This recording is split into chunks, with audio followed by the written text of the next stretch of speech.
So today, we're going to do something a little bit different. We're going to rip apart this Atari joystick to see how it works. And people often ask me, like, how did you learn this? Or, they assume that I knew how to do stuff and, like, fix electronics. And that's not true. I have no electronics background. But as a kid, I always just ripped my toys apart to figure out how they worked. And that is basically my life, has followed that path. I like to rip things apart and figure out how they work. Up until 2012, I knew nothing about electronics or how to fix electronics.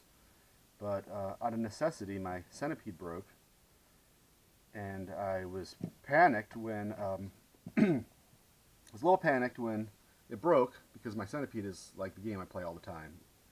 And I'm like, man, what happens in 10 years when I can't just go on eBay and buy a centipede board? That's gonna stink. I should stock up more. So I already had one, and that one was broken too. I don't know what happened because it was working, and then when I put it in, it didn't work. So I panicked and decided I need to learn to fix electronics, which is something I wanted to do anyway.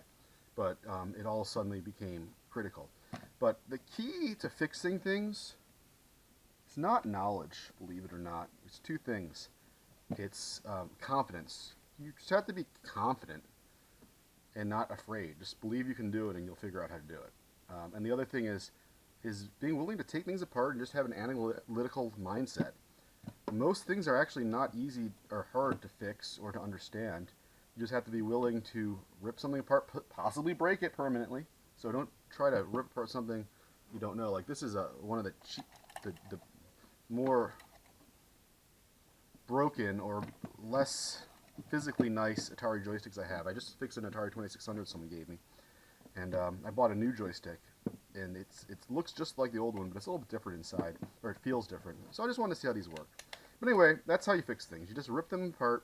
Sometimes you got to study things. I remember when I first designed my first arcade game hack, I had no idea about electronics, but I decided I'm going to, that was a Tempest single ROM. I decided I'm going to learn how to do this. And I had some experience from college 15 years before that in digital electronics. I took like 1 or 2 classes, like a intro. And that gave me enough confidence to stare at the board, stare at the schematics for literally a week and understand nothing about it. But I just kept staring at the schematics till they made sense. And eventually they did. So let's see what's in this Atari. I'm taking it apart. Not much here. Looks like we got some a plastic thingy with springs. That's interesting. Interesting. And then we just got one little control board, which I'm betting is just switch inputs. I mean, just opening and closing switches, which will be great. That is easy, and it might be very easy to refurbish this because it looks like all I need is new springs. It's a little sloppy. It's not tight, although I hated the Atari joysticks when I was a kid because they were way too tight and I couldn't move them. Made it impossible to play. So yeah, this thing has literally nothing in it, but literally nothing in it. This is amazing. It's just these screws. So it looks like the way to refurbish these guys is simply to get new screws. Oh, not screws, these are called springs. Yes, springs.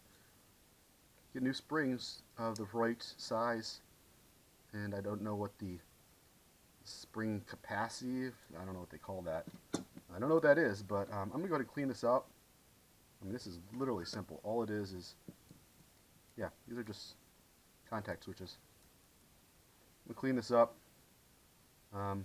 wash it out, maybe repaint it, and this will be good as new. I might actually put, like this button, the one that I got has a black button. I might just put this one in. I'm assuming it's probably the exact same format, because I want the original look. And the other one didn't have paint on the edges. There you go. One thing when ripping something apart, it's always good to take pictures of how you... This is so simple I don't need to. But as you rip things apart, if they have wires with connectors, take pictures with your cell phone. Because you guaranteed you'll forget how to put them back. And so, anyway, that was actually a lot more simple than I thought. Have fun. Normally I don't get political, but I do want to give a shout out this episode to the kids, the young adults who are marching to make a change and have sane gun control laws.